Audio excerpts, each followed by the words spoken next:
Here is our group presentation. Our topic is painting design.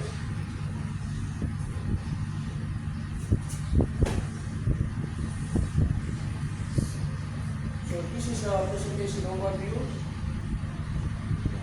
the introduction of the topic. I will take introduction part. The background information of painting designs, kami will talk on that, and the purpose of the design, Kelas I will talk on that part. Number 3 point, how painting designs can stimulate imagination in human. Later we will talk about. And conclusion, this is how we do the conclusion. Thank you. Let's go to the introduction. Introduction, as you can see, as accompanying the entire structures. These are the pictures you can see on the board. Today, Morobe, City, as also Western Province, we got. So our presentation will be based on the Gobaldara tribe designs in Western Province. Thank you. Give this time to Abubu for background information. Okay. From background information from our topic. Our topic is choose two designs.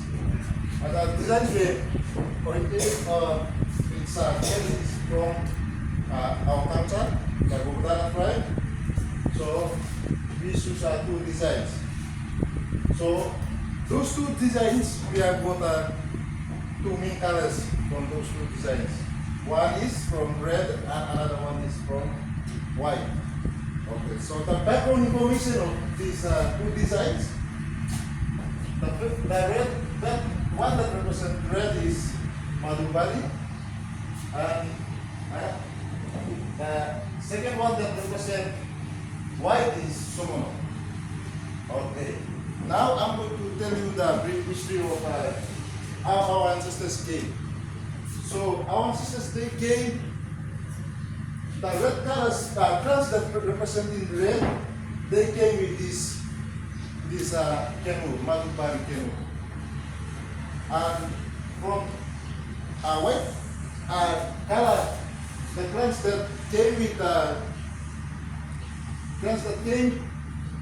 represent this white color, they came with Suriki canoe. Increased canoe. So those are the two main colors that our ancestors they gave.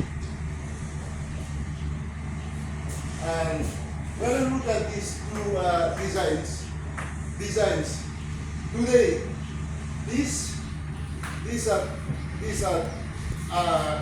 traditional. These are traditional story. It's passed verbally. It's not like written one. It's verbally. That's passed to our generation.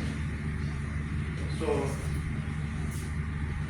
today, one example I can give you is our marriage. According to this background information, so when we marry, for example, a man is from this white clan, red clan. It's representing this red clan, and the woman is from this clan. So they will marry. So not red to red will marry. Because why? Because we are getting names from these designs here. Names.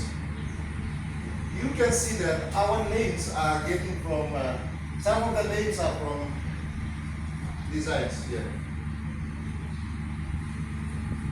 So that's about the background history of these designs. Okay. Mostly you can see this design, Madhubari, it's represented red color.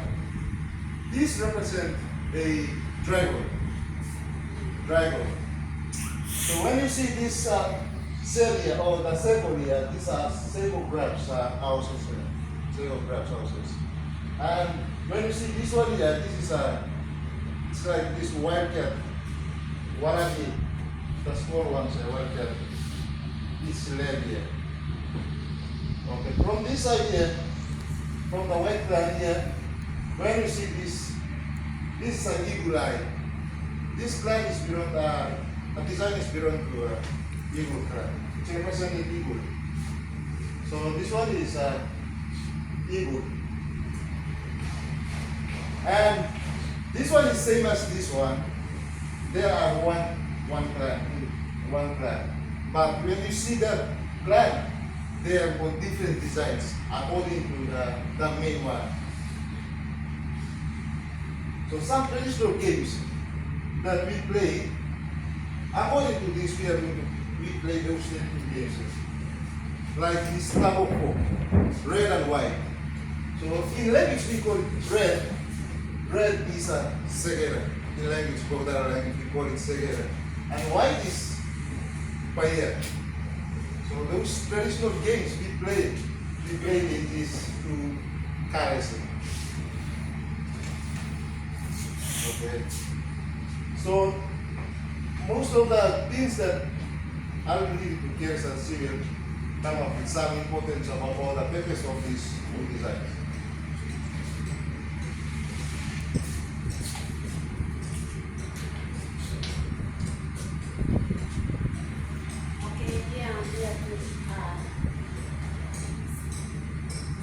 Say the purpose of the two designs over here on the poster that you can see.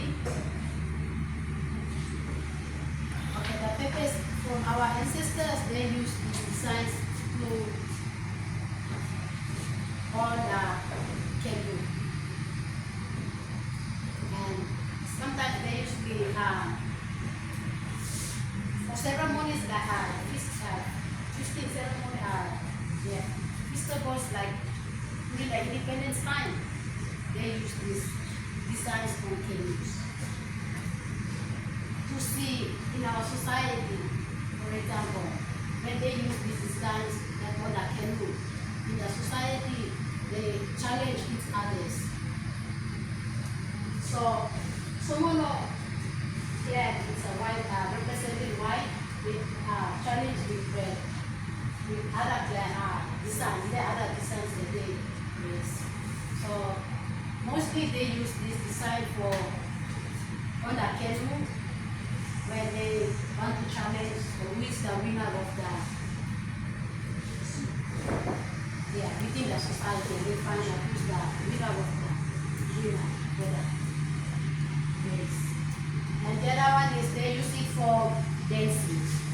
They use it for traditional attires like headdresses, or objects like traditional costumes like instruments like voodoo drums on their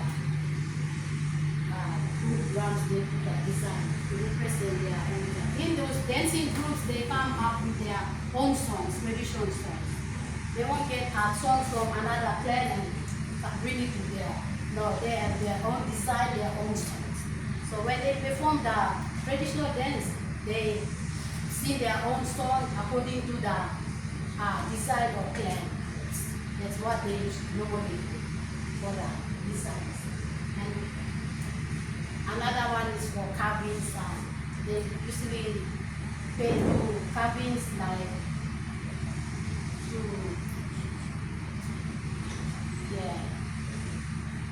normally they do paintings on carvings or pedals.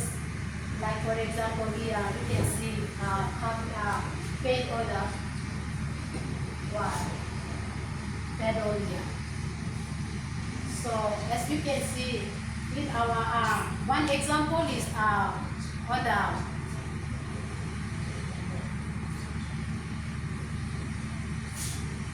office down there. There's a carvings and there are paintings there. when you go there, you can see just our designs of the car. They put them on the cabins. Then they usually represent their own clan groups. So in our societies, these designs are very important.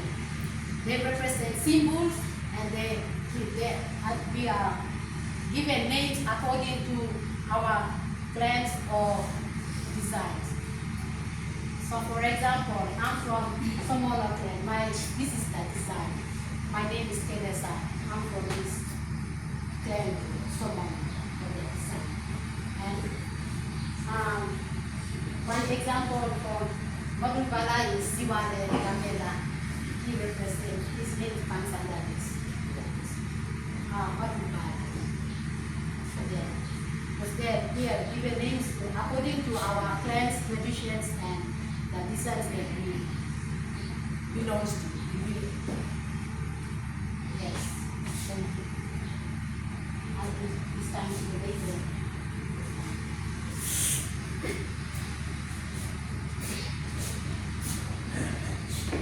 Thank you. You can see this pedal here. This pedal, the design is written on this pedal, or drawn on this pedal. These designs, the Gohodala culture. One thing most interesting about Gohodala culture is there are different designs that represent different resources within the local culture. They don't represent one thing, they represent different things. So there are many designs they have in the culture. It is a very unique culture, Gohodala culture. Because they have so many designs, so many colorful designs. Resources, one of them is the pedal. Designs they use it on pedals, tools, and other stuff as well. Now when coming into the classroom context now, in the classroom context, many of these designs will be taught in expressive arts subject. Now the expressive arts subject such as drawings, paintings, music, dance, drama, and creative writing serve as powerful tools to stimulate imaginations in children. In this presentation here, we're talking about paintings. One of the most important tools in the expressive arts subject is painting. In painting, it stimulates imagination in children and also creativity. I will try to explain this in the presentation. Paintings in expressive arts are fantastic medium to spark children's imagination. Here's how they can be effective. One, freedom of exploration. When you teach students about painting and expressive arts, children are encouraged to paint without rules. They can experiment with colors, textures, and shapes. You know, this is all about painting. They do things on their own without rules and regulations. This freedom fosters creativity as they aren't bound to any context around them. Their imagination broadens in painting. Secondly, symbolic thinking. Symbolic thinking, children often use abstract shapes and forms. You see, if this Gohodala culture, a teacher teaches these paintings within a lesson, not only they can create patterns of shapes, also students can imagine out of the box, creating patterns from the surroundings. So symbolic thinking can be taught or created within students. Story creation. If I draw a symbol, or a student being creative draw a symbol, he or she can create a story just from that painting. You see, we said that this painting has a story. Children also can be creative using their creativity to create story from paintings. Another part is observing art. Look at famous paintings can also stimulate imagination. For example, if it was in the local context of Gogodala, if I bring these paintings and show them, the students who are in Gogodala tribe will definitely know this painting. Because they have been in the culture, they have grown up to the culture, they know that painting. It will stimulate imagination within the lesson. Integrating patterns of painting into other subjects. Painting is not only taught in expressive arts, it can be also taught in other subjects as well. Number one is science. Painting can be integrated into science subject in the form of scientific concepts like cycles, ecosystems, or even chemical reaction. Remember, white, if you get a white painting, a pink painting, or blue painting, you mix it together, it creates another color. That can be also taught in science. Maths, the shapes used in a pattern. That expressive arts lesson can also be integrated in maths lesson too as well.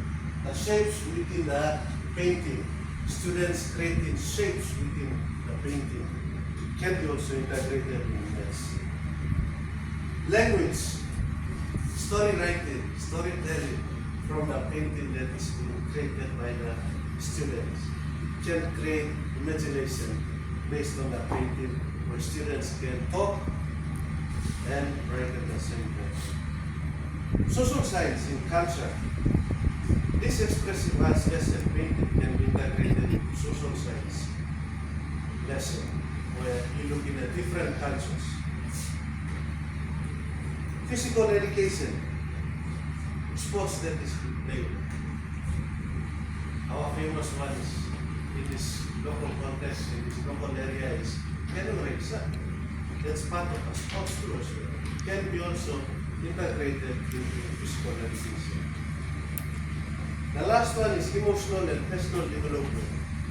The feeling within the students can explain their thoughts out. They can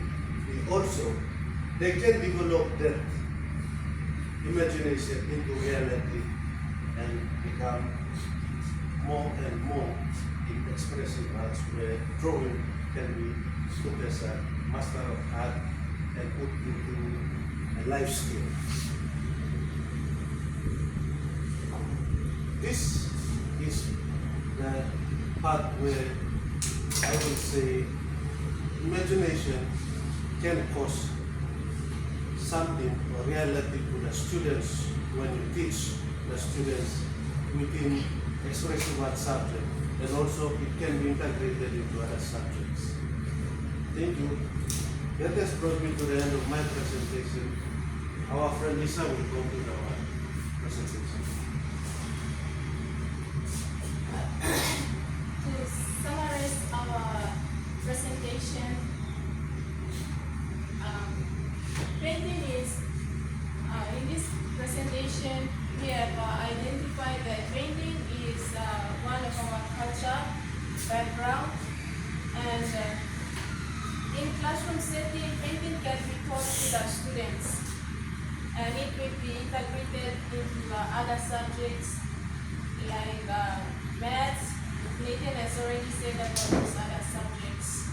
Therefore, it can provide children with tools to explore their ideas, emotions, and stories in a way that was both fun and educational.